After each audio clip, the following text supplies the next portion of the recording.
அனைவருக்கும் வணக்கம். இந்த பாவக்காய், பாவப்பழம் இது ரெண்டுமே சேர்ந்து எப்படி ஒரே நேரத்தில் சமையல் செய்ய போகிறோம் அப்படிங்கிறத பாருங்கங்க.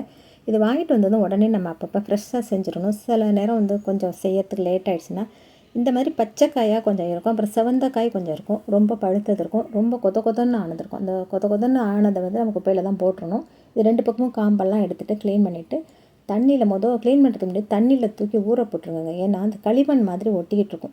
கொடியில் ஏறி இருக்கிறதுல புழுதி மட்டும்தான் இருக்கும். தரையில் படுற காய் நிறைய இடத்துல தரையிலையும் அப்படியே படர்ந்து கிடக்கும். அப்படியே மண் நிறையா இருக்கிறதால தண்ணியில் ஊற போட்டுட்டு நல்லா அலசி எடுத்துருங்க.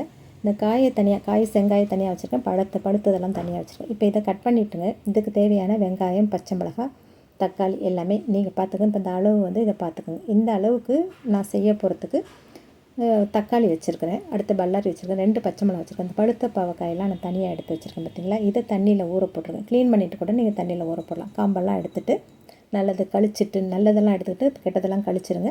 அப்போ தண்ணியில் ஊற போட்டுட்டு அப்புறம் கழுவி எடுத்து அதை கட் பண்ணி வச்சுக்கணும். அப்போ தக்காளி, வெங்காயம், பச்சை மிளகாய் கீரி தான் போட போகிறேன். அடுத்தது பாவக்காயை அந்த நீளத்துக்கு தகுந்தாப்பில் 2 பீஸாவும் 3 பீஸாவும் போட்டுக்கோங்க. இது சீக்கிரம் இந்த கட் பண்ணி வச்சுட்டேன் பார்த்தீங்களா. இது கொஞ்சம் பச்சையாக இருக்கிறது கரையாது, இந்த பழம் கரைஞ்சிரும். அதனால் அது கடைசியில் தான் போட போகிறோம். இது ரொம்ப குட்டியாக அழகாக இருந்துச்சுங்க. நான் கீரி விட்டுருந்தேன், உங்கள்கிட்ட காட்டும்போது அது வளர்ந்துக்குச்சு. ரொம்ப சின்ன பாவக்காய், பொடி பாவக்காய். இப்போ நம்ம தாளிப்பு நீங்கள் பார்த்துக்கோங்க. நான் சோம்பு தாளிச்சிருக்கேன். நல்லெண்ணெயில் செஞ்சிங்கன்னா ரொம்ப நல்லாயிருக்கும். இந்த சாதத்துலேயே நம்ம பசஞ்சு சாப்பிட்டுக்கலாம். அது நல்லெண்ணெயில் செய்யுங்க பொதுவாக. இல்லைன்னா நீங்கள் எந்த எண்ணெயோ அதை பார்த்துக்கோங்க. இப்போ சோம்பு தாளிச்சிட்டு வெங்காயமும் அந்த 2 பச்சை மிளகாய் கீரி விட்டதை போட்டு உப்பு போட்டு இதை கொஞ்சம் நேரம் வதக்கிக்கணுங்க. சைடில் தோசை காலையில் செய்கிறது. இது செஞ்சுருந்தால் கூட நான் தோசையில் வச்சு சாப்பிட்ருப்பேன் பாவக்காய். பட் இது செய்யறது கொஞ்சம் லேட்டானதில் தோசை அங்கே வேறு சட்னி வச்சு சாப்பிட்டுக்கலாம். இப்போ இந்த வதங்கின பிறகு, வெங்காயம்லாம் வதங்கின பிறகு, அந்த செங்காயாக இல்லாமல் கொஞ்சம் காயாக இருக்குது பார்த்திங்களா, அந்த காய் வெட்டி வச்சதை இதை போட்டு நல்லா வதக்கி விட்டு தண்ணியெல்லாம் எதுவுமே வேணாங்க. இதை அப்படியே கொஞ்சம் மூடி விட்டு வேக வச்சிங்கன்னா ஒரு ஹாஃப் குக்கு உங்கள் மேலே 3/4 கூட வெந்துடலாம். அந்த அளவுக்கு வெந்துடும். அந்த கலர் பாருங்கள் கலர் மாறிடுச்சு பார்த்திங்களா. இந்த மாதிரி வெந்த பிறகு இது கொஞ்சம் பார்த்தீங்கன்னாவே தெரிஞ்சிடும் வெந்துருச்சு அப்படிங்கிறது தெரியும். இல்லைன்னா கையால் அமுக்கி பார்த்துக்குங்க. திரும்ப இது மேலே என்னென்னா அந்த பழுத்த பழமெல்லாம் இருக்குது பார்த்திங்களா, நான் கீரி கூட போடுவேன். ஏற்கனவே அது வெடிச்சு தான் இருக்குது. இது எப்படியோ கரைஞ்சி தான் போகும். அதை மேலே போட்டு இந்த தக்காளியை கட் பண்ணி மேலே போட்டுட்டு திரும்ப அதை அப்படியே நம்ம வேக விடணுங்க. மூடி போட்டு வேக விட்டுருங்க. கொஞ்சம் வெந்த பிறகு நம்ம அடுத்தது அப்போ ஒரே நேரத்தில் பாருங்கள், அந்த காயும் போட்டிருக்கோம். அது வெந்த பிறகு தான் பழத்தை போடுறோம், தக்காளி போடுறோம். புளி கண்டிப்பாக பாவக்காய், அதலக்காய் இந்த மாதிரிக்கெல்லாம் புளி போடணும். ஒரு வரல் நீளத்தில் உள்ள புளி நம்ம க்ளீன் பண்ணிவிட்டு கழுவிட்டு அதையும் மேலே பிச்சு போட்டு இப்போ மூடியை போட்டுருங்க. இப்போ நான் கிளறியே விடல பாருங்கள், எல்லாம் அப்படியே அடுத்தடுத்து அடுக்கி வச்சு போட்டாச்சு.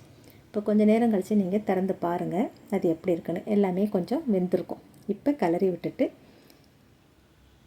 கொஞ்சம் அந்த தண்ணி நம்ம ஊற்றின தண்ணி கிடையாது, அது தானாக வந்த தண்ணி தான். அப்போ அந்த காயில், இந்த பழத்தில், இந்த தக்காளியில், இந்த தண்ணியில் தான் அது வெந்துக்கிட்டு இருக்குது.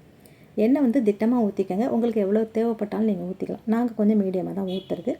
அதுக்கு பிறகு எப்படி எண்ணெய் தேவைன்னா செய்யலான்னு நான் சொல்கிறேன். இப்போ இதுக்கு மேலே மசால் பொடிங்க, நம்ம கலந்து அரைச்ச பொடி இருக்குது பார்த்திங்களா, அது கொஞ்சம் மஞ்சத்தூள் எல்லாம் போட்டாச்சு. லைட்டாக தண்ணி கூட அங்கே கொதிக்கிது பாருங்கள் லேசாக, அது பார்த்திங்கன்னா தெரியும்.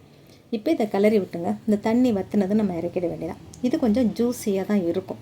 ரொம்ப ட்ரையாக வேணும் அப்படின்னா எங்கள் வீட்டில் நாங்கள் என்ன செய்வோம் அப்படிங்கிறத பாருங்கள். இது இப்போ வெந்து முடிஞ்சிருச்சுங்க. இப்போ இதை என்ன செய்வோம், சில பேருக்கு இன்னும் கொஞ்சம் இந்த தண்ணி வற்றணும். இது இப்படியே வச்சு நான் தோசைக்கு, இட்லிக்கு இதுக்கெல்லாம் கூட சாப்பிட்ருவேங்க. சாதத்தில் பிசைஞ்சு சாப்பிட ரொம்ப சூப்பராக இருக்கும். குழம்புக்கும் நம்ம சைட் டிஷ்ஷாக வச்சுக்கலாம். இன்றைக்கி நம்ம வீட்டிலேருந்து கொண்டு வந்த முருங்கைக்காய், அடுத்தது கடையில் வாங்கினா கத்திரிக்காய், கேரட்டு இதெல்லாம் போட்டு, வெண்டைக்காய் எல்லாம் போட்டு தாங்க சாம்பார். இப்போ அந்த வெந்த பாவக்காய் இருக்குது பார்த்திங்களா, அதில் தோசைக்கல்லில் கொஞ்சம் ஸ்ப்ரெட் பண்ணிவிட்டு இப்படி மூடியை போட்டுட்டு எண்ணெயை ஊற்றி 2 பக்கமும் பரட்டி விட்டிங்கன்னா இன்னும் கொஞ்சம் நல்லா அந்த தண்ணி சத்து போயிடும். சில பேருக்கு அப்படி தேவைப்படும் பார்த்திங்களா. அந்த மாதிரி நேரத்தில் கொஞ்சம் தோசைக்கல்லை நம்ம தனியாக பிரித்து தான் செய்வோம். இந்த சாம்பார் பற்றி சொல்லிட்டேன். இந்த சாம்பார் அதுலேயும் போட்டிருக்க முருங்கைக்காய் நம்ம வீட்டு முருங்கைக்காய், நம்ம வீட்டுலேருந்து கொண்டு வந்தது தான். அது நல்லா சதப்பத்தாக இருக்குங்க, ரொம்ப டேஸ்ட்டாகவும் இருக்கும். இந்த சாம்பாருக்கு இந்த பாவக்காய் சைட் டிஷ்ஷுங்க. அப்போ இந்த மாதிரி நீங்கள் சமைச்சு பாருங்கள். பாவக்காய் பழத்தை தனியாக ஒரு பச்சடி வைக்கலாம், புளிக்குழம்பு வைக்கலாம். பட் ஒரே நேரத்தில் நம்ம எப்படி பாவக்காய் பழம் எல்லாத்தையும் காயெல்லாம் சேர்த்து ஒரு பொரியல் பண்ணிடுங்க. இந்த வீடியோவில் பார்த்தோம். இந்த வீடியோ பிடிச்சிருந்தா